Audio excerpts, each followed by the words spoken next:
Well, good day, everybody. Oh, look who's... Hang on. You can't run away. There goes Yannick, just as I started. So, how's it going, Yannick? I was just about to talk about Tapio's boat. All good? All good. Yeah? Look at the sunshine. Absolutely, yeah. The People public, everywhere. yeah, People everywhere, all up and down the dock. Yeah. And a great press conference this morning. Yeah. Yeah. And I hope the river will be full tomorrow to encourage the skippers to go to this wonderful adventure. Thank you, Don. Fantastic. Thank you If you're happy, your team. we're all happy. Yeah, thank you very much. Thanks, Yannick. Oh, there you go. I was just bankrolled when Yannick turned up. Or we say that, or it was a surprise. I literally just turned on. We were on the marina. Lots of people here. Great day, and we're going to go through a technical run through on Tapio's boat, Asteria, which is a beautiful boat. It might be a boring alert for some that aren't into all the technicalities of a boat, but there's a lot of sailors out there fascinated at the preparation of what's going on. And I've got to say, Tapio's boat is one of the most interesting in terms of preparation and overall getting into the GGR. Now, the first history is pretty simple. This is a Gaia 36. Now, to give you an idea how fast it is, Jean-Luc Vandenheide, the winner of the last race, had a Rustler 36, and when these designs popped up, and he'd owned that boat for about a year, he looked at the Gaia 36 and thought, wow, maybe he should sell the Rustler and get one, because on paper it's a very fast boat. He decided not to, but Tapio was one of our last entrants to get involved with 2018. He found a reasonable one in Italy, in the Med, sailed it home, completely gutted it and completely rebuilt it. Like, even the deck has been brand new mould and built a mould. It was done by Norda Swan, certified agent, sort of refit centre, and it's basically a brand new boat. It's very impressive indeed. Anyway, he does the 2018 edition, bad paint on the bottom. The barnacles have really killed his competitive nature. It was a mistake when they put the paint on, and so he went extremely slowly. So he's now back to prove a point. He wants to do a lot better. He was the last finisher. Huge, took him over 10 months. So if we look at the bow now, we've got, first of all, three reefing gears right on the bow. You'll notice the one on the stem. This is a new addition for the race. It is a furling gear, not a reefing gear. So it's a wire forestay. He'll put a head sail on there, hank it on, and then he'll actually have a swivel at the top, a furling drum at the bottom. So he has to have it either all the way in or all the way out. And if he wanted to, he could even still put a storm jib right at the end there if he wanted to, or a gale sail, which is a small flat section of sail that in really heavy weather, 60, 70, 80 knots, if you're running downwind and you don't want the bow to fall off, if in a broach, you can, as it comes around, the wind will hit it and pull it back down. So quite useful having that wire out of stay. Then he's got a traditional reefing gear, so he can furl that second sail in and out, or reef it in and out. And then he's got another one as well there, so he's got three sails he can fit in total. Using the two reefing gear sails, like it's like having a number one and a number two together, you can run hard in the Southern Ocean without putting spinnakers up, and that's a big plus because the boats are rolling around and spinnakers can wrap around the forestay, all these sorts of things. So this is, without question, to my mind, the best rig you can possibly have for a GGR, and he's looking pretty interesting in that regard. So then inside of that you've got a baby stay, which is that wire there just forward of the hatch, and that's partly for rigging the mast the right way so it doesn't pump, and he's got two rear lowers then, if you can see that. So he doesn't have a forward and rear lower. He's actually got two rear lowers and then the baby stay, but if you wanted to, you could actually set a little storm jib on that, but pretty tiny. Anyway, he's got two spinnaker poles as usual, and he's got another little running pole there strapped to the side, so that'll allow him to boom out head sails or spinnakers and so on. The rig on this boat is absolutely super heavy. Some sailors, performance sailors, say this is crazy, because if you look at that baby stay wire, I'll put my hand on the cap shrouds in a minute, it's like 12 mil. It's diform, and it's really, it's the sort of rigging you see on a 60-footer. But Tapio's got a different theory than most on this. He doesn't mind the rig being heavy because he believes that having a super heavy rig acts like a counterbalance. So if a wave hits the boat and tries to knock it down in the Southern Ocean, in that sudden impact of a wave, it's got to actually overcome the momentum of the heavy mast before it actually goes down. So, unbelievably, Tapio did not put his mast in the water the entire way around the world last year. 4 years ago. He had some big storms, all that sort of stuff, but it wasn't, he wasn't mast in the water full on knockdowns every time. And he's low freeboard as well, which is less target for the waves to hit the side of the boat and push it down in the first instance. So his freeboard's so low, when he comes into Lanzarote, he looks like a sailing submarine. You may have seen some of the pictures from the last race. At the moment, the crew, he's got a big crew here helping him. He's got about 12 people helping support him, and that's because they're all the crew off of his other yacht, Galliana, which is entered in the Ocean Globe race. It's a Swan 55, moored directly behind him over there. So that's why he's got so many people going on. Back to Asteria, so you can see all of his lines at the base of the mast go back to the cockpit. So again, he's a fan of not having to come forward to the mast unless it's got something to do with head sails or spinnakers up and down. You can see all the rope clutches there. Everything's pretty straightforward. He had a solid vang previously, a traditional solid vang, but now he's gone back to a typical block and tackle system because he repaired the vang, I think something like he said 7 times during the course of the race. So then very heavy section, as I was saying, all the way up. It's a twin spreader rig, super strong, massive wire. Now you can look at this, I'll put my hand on it and you'll see how big this wire is. That's the size of the cap. That's the size of the cap shrouds. It's 12 mil, massive rigging screws. I mean, you look at these fittings here, you can see how big everything is. It's really quite phenomenal. Anyway, if Jean-Luc had bought one of these to do it, he wouldn't have to rig that heavy. He's already discussed that. But anyway, it is a really super boat. It's a Sparksman and Stevens design. Tapio just loves having good-looking boats, and that's one of the reasons he loves this boat. So he's got some good arrangements here for power. He's got another Rutland wind generator there that's got the rings around the ends of the fans so that when they hit the water they might not blow up. He can't hit his head on it, even the ropes that come up against it, because it looks like it's touching on the running backstays there. Not going to affect the fan. Then on the port side quarter there, you can see the Ecomax radar transponder, and on top of that little white thing with the fiberglass whip aerial is the active antenna for the Weatherfax that he's got on board. That's that one there. Then down here on the aft rail, he's got a couple of things. That little black area, one of them will be the AIS, the little white hockey puck there. That's the YB3i, giving the satellite positions for the tracker.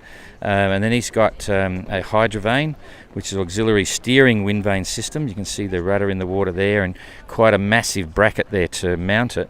It's very challenging trying to mount a hydrovane on the back of this boat because it's only a very tiny transom. Okay, I'll just get this around here. Very tiny transom. It's got a Wattense hydro generator and a massive mounting structure to try and make sure it can take the load to steer the boat entirely. Now this is one of the keys to Tapio's efforts to get a straighter course and knock out. He wants to take off a few months in his time around the world. The rudder on this boat, if you see pictures of it when it's out of the water, is way forward, and it's on an inclined angle down the back edge of the keel, so it's not so efficient when you're steering through the rudder. And in the last race he had a wind pilot, which is a servo pendulum system which steers the boat by ropes to the ship's rudder.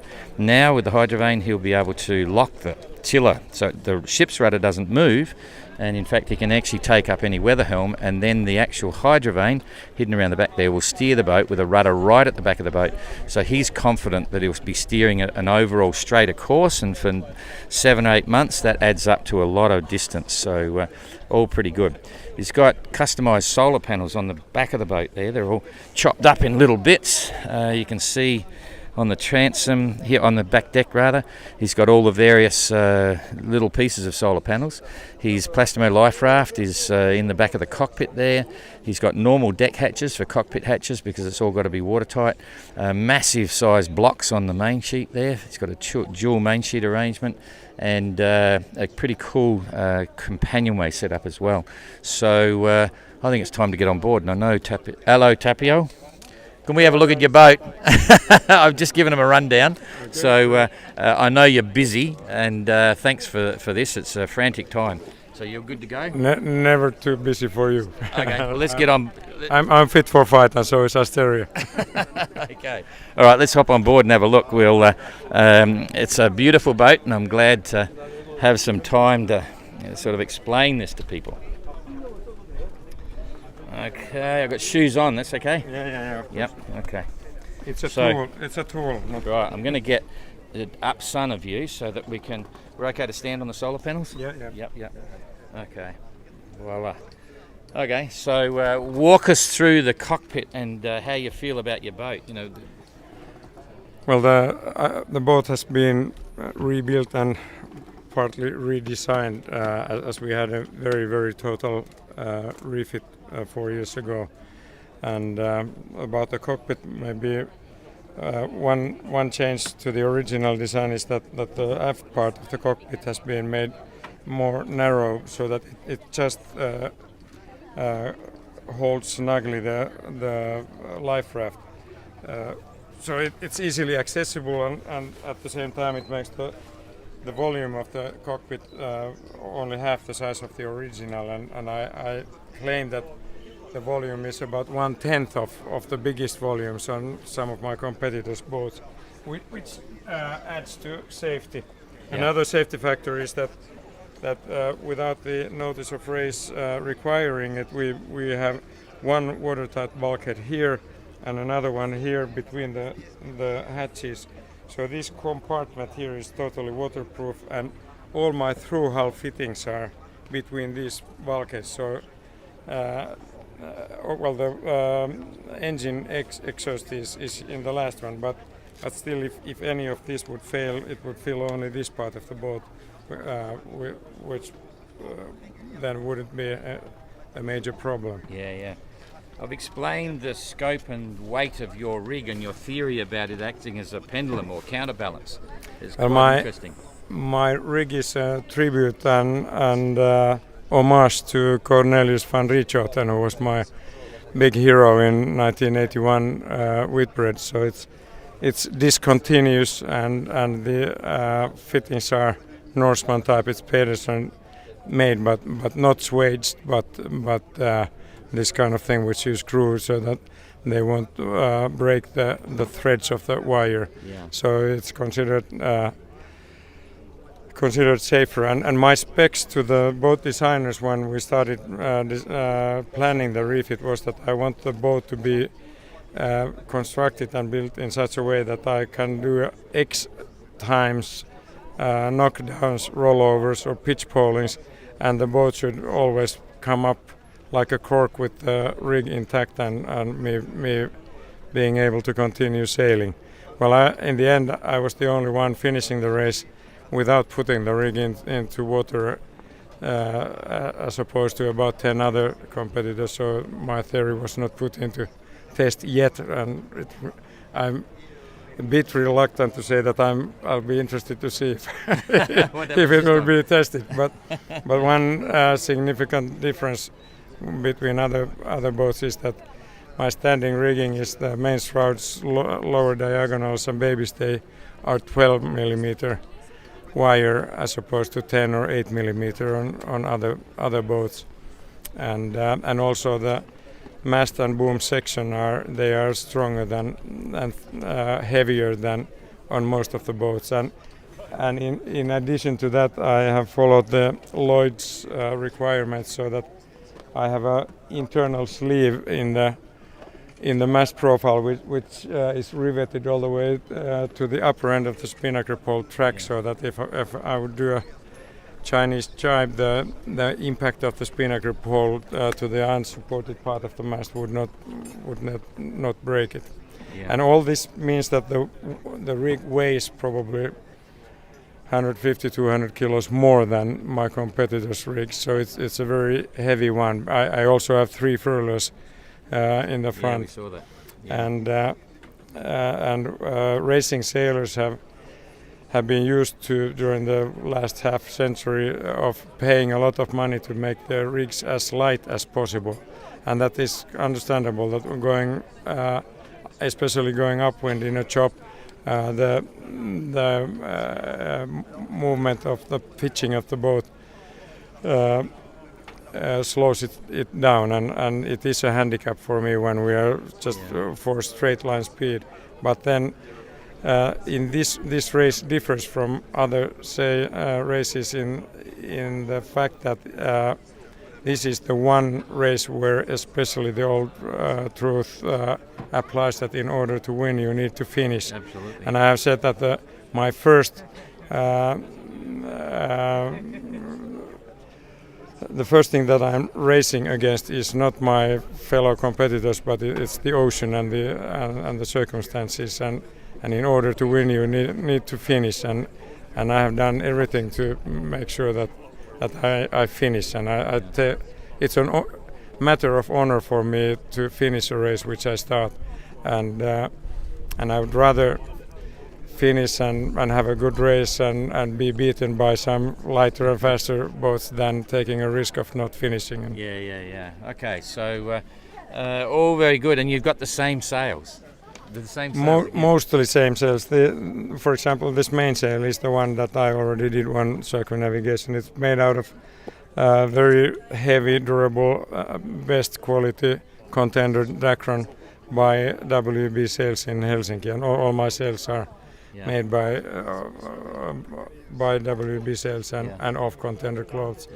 I think I have 4 new sails in my wardrobe. So there are 3 Spinnakers, 1 Genoa, and but other than that, the main sails which I'm using daily, which is the mainsail, Yankee, and the staysail, they are the same ones I was using already last time. Yeah. Okay. So let's try and sneak down below. This is one of the smallest boats. I could say a sentence about the reason why I have them, because I very strongly believe in circular economy, and we are trying to promote the philosophy of circular economy, and we have partners who are, so to say, part of the solution as we are moving towards carbon neutral circular economy. I want to show a good example that if you have good gear, you don't need to kind of throw them away. Everything away. Yeah. No, good idea. Okay, let's see what happens when we try to go down below here. It's one of the smallest boats in the fleet for sizing, but we'll give it a whirl. First of all, before you go too far, Tapio, turn around and we'll just show us your closing process for the Companionway hatch. It's quite a bit different because, first of all, you've got your cool little cubby here. Looks like a sort of a helmet on a motorbike or something. Yeah, this it has. A dear child has many names, so it has been nicknamed. I think Barry Picktall called it a conning tower. Yeah. And I have to call it a telephone booth because I sit here with my satellite phone when I'm talking with Don. And but actually, it is a dome of a racing powerboat, and it has been certified for capsizes in 200 kilometers per hour. And it's very well fitted on top of the main coach roof. So if I would land airborne from the top of a breaking wave sideways on a wave through, I think this still hold. Yeah. And I can close it with the washboards go into a cassette, so they are never far away. So if I hear a sound of a breaking, wow! Now we have dropped something in between. I can hear a bolt there. Yeah. But I can close it here, and I have a polycarbonate window also, or hatch also backwards. So I have full 360 degree visibility. Being here. Yeah. But then the beauty of this thing is that we get this jumped now. This always happens when you're on camera, Tapio. Yeah. It sounds like there was a bolt there. Something's been dropped down. That's a small cleat. Small cleat. Coming up, there it is. Hang on. I'll get it. Yeah. Got it. Right. Okay, we got it. Got the culprit. Rightio, give us another demo.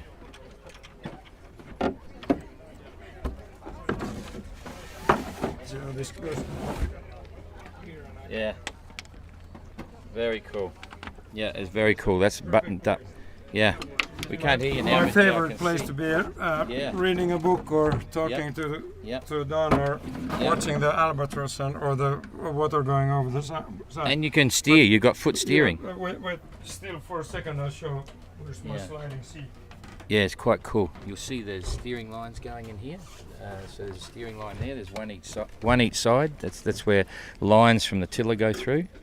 And so if my rig is an homage to Cornelius van Richoten, so this is my homage to Bernard Montessier, who had an inside steering position on Joshua, but this is my modern version of the thing. So I have a seat here, a safety belt made by my daughter before the last race. I will close these hatches, and then I have these lines going through the bulkhead, and they are led through blocks to the tiller, and with the hydrovanes self-steering, the tiller is free to be used in addition to the wind vane. And on the end of these lines I have these stirrups, which are pedals which I put on my feet in. So the improvement compared with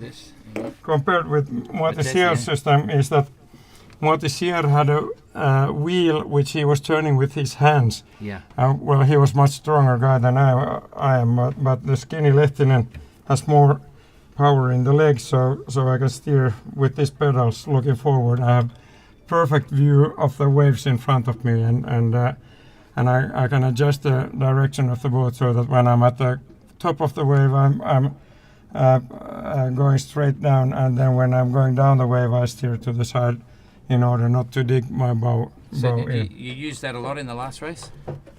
Only maybe 4 or 5 times, and at the longest maybe 10 to 12 hours in the worst of conditions. But normally, the stronger the wind, the better the wind vanes perform. And I was actually quite happy with wind pilot also in stronger winds. The challenges were in lighter winds with spinnaker. Yeah, that makes sense.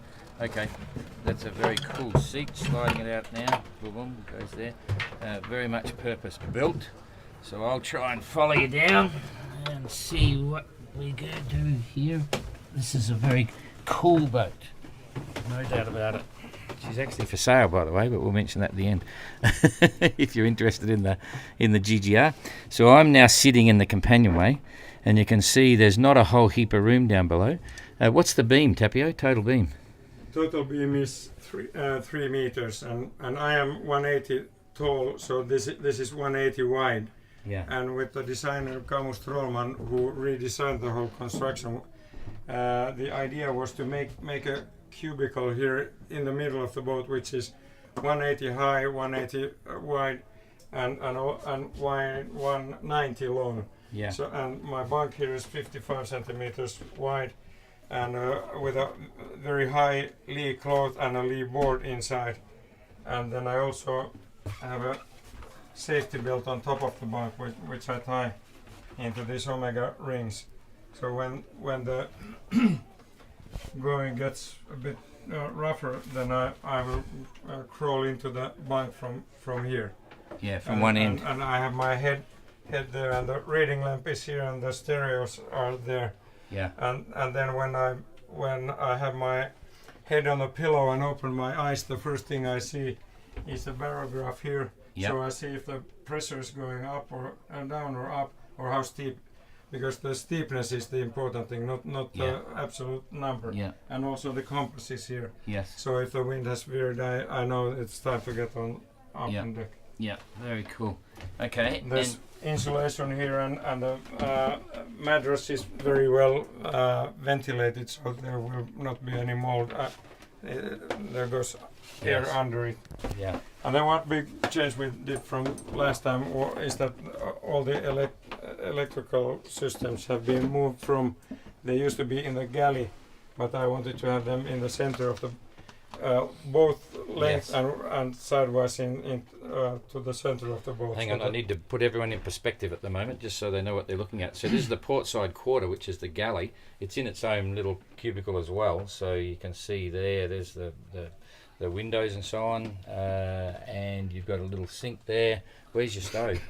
You've got the sink is on my the side. stove, I had a 2-burner stove here Yep. last time, Yeah, and then I also had a gas burning heater Yes. stove in the cabin. I have removed both of those because I thought that if Jean-Luc and Susie could do without them, I felt myself wanna was a be a bit pussy. sissy. So this time I copied Susie's hot water bottle, bottle. and then I only like the big boys in the One Day Globe. I have a jet boil. only the jet boil, and, Yeah. it makes it more simple and lighter. And So you've only got a jet boil. yeah, So what's the food situation? What sort of food are you taking? as opposed to last time when I only had wet food and was eating at times even pretty fancily, but now I have half of food in tins and cans and half is freeze dried, Yes. so it will be lighter. And so I calculate that I have totally quite a bit less food, because I said to 322 days I still had 100 kilos of food left, so I know that I could leave a couple 100 kilos of food Yeah. Okay. away. So that's cool. So that's your galley compartment, which is cool. And then And on the other side, that's my spa department. yep, spa So- department. So when it gets wet and cold, I close this opening with a canvas door, Yeah. which fits in here with Velcro, and there's a zipper here, Yeah. so that when I come down and I'm totally wet, I go to the spa and take my wet clothes on and put my Crocs on. So it's the spa department, Spa. not the spa department like as in Master Rigging, No, but no. Finnish spa. Yes, we spent some time sailing with Tapio, and it was a spa every night if you're up for it. I mean, no, that's a bloody. It wasn't a spa; it was a sauna. Okay. So anyway, yeah, that's cool. So you got a toilet there, and some of your safety gear, and you've still got ventilation at the back with the portholes. Yeah, and then actually I have a seat which falls down Oh yeah. above the toilet seat, and then there's a table which comes up here. Oh, so that's your saloon. Actually, this doubles as my radio office. Okay. So when I talk, my VHF is here. Yeah. So when I Yeah. talk in VHF, I can have my radio log here and sit comfortably. Yeah. Oh, that's pretty cool. Yeah, okay. So on the side here, if I bring this around, you've got some of the electronics there. So you've got a waterproof USB port. I don't know what the Hurlichus is. There's some switches there. You've got the engine instruments and That's VHF radio. Echo sounder. Echo sounder, yeah. So there's a few bits there. So that's pretty cool. Okay, that's pretty organised. And that's also watertight. Yeah, behind the bits. So you've got the mandatory cassette tape player there. Not really mandatory, but anyway. And that's pretty organised. And then on this side, we get back to where we were before, but you can see a perspective now. Port side end of the settee berth here. All new electrics up there. And so, All watertight. Yeah, all and watertight. there are two watertight hatches here, so I can Yes. get inside there and all. Yes, all the you've got all your main side fuse here. boxes there. It's all waterproof. Yeah, Yeah, because you had problems last time, eh? You I- only dark ship at one point after a couple of months. but it wasn't actually a problem of having the boat flooded or having water Just inside, charging. but charging and bad connections and bad installations. Yeah. But then I have the Weatherfax and two HF radios. They are both in their own Yeah. watertight. So that looks like a new Weatherfax. Yeah, It's a brand new one. Ooh, that's pretty slick. Jeepers. That's cool. yeah. Okay, That's so all. you got the Weatherfax, and then everything in there is all in And watertight. this is now also insulated, so when I'm sitting here when it's cold, that keeps You don't my get a cold butt. but warm. And then there's a watertight Compartment, box for the ICOM radio main that's the main part. unit. So that's ham radio transceiver as your backup receiver, and HF marine radio and bits and pieces. And the charging takeoff. charging plugs Yeah. are there, and I put my satellite seal. another phones here when I'm charging them. Yeah, that's all very slick. And there's still one compass for navigating. Yeah. And a few compasses. So that's not a big chart table, but it's very efficient. And you've got the backup table. It's all you need. Last time it was only this size, so now it's luxury. Right. It's bigger. So and you got a drawer. That's for your private personal. And so it can carry some culture on light reading. And actually, this is one of the very, very few parts of the original boat from 1965. Okay. It had a beautiful teak interior built by the boat rights of Benello. Yeah. Cantiere Benello. But the guys who took the old interior out in Finland, unfortunately, also against my my wishes, they let them in pouring rain outside, and this was the only bit I could save. Wow. And then I had last winter I had this thing built around this drawer so that I could fit it into the boat. Okay, I'm using and another thing which is original is this silver plate made by Cartier in 1965, and it says Porto Cervo. And 1965 was the year when Aga Khan bought the place and started developing it. Yeah. And there's a enamel mermaid and anchor. Yeah. And when I had this fixed 4 years ago, now it's in a bit bad shape. You could see that the looks of the mermaid are very much like the photo model Aga Khan was dating at that time. Okay, we won't go there. We're starting to get into politics here. So, watertight bulkhead there. Is that a watertight door as well? Yeah. Okay, and then three watertight bulkheads in the bow. Yeah, so you've got another one there, and then there's a crash bulkhead right up forward. Yeah. That's a multi-hull escape watertight door. Yeah, we changed that. I used to have a Lumar hatch there, but it was leaking, so now I changed it into a Gaia watertight. I know Gaia. I used to represent them for a long time. They're good stuff. So that's all very slick. Not a big boat, but a very efficiently set up boat. And then this one here is still a submarine door. Yeah. Very cool. Okay, I'm feeling embarrassed now because I know we're starting in like 24 hours or something, and you're still going. So one safety thing again, even that the boat is as small as it is, and I have this high lee board here giving me support when the boat is rolling back and forth, but I still have rigged a strap here, which I tighten so that it goes longitudinally like this.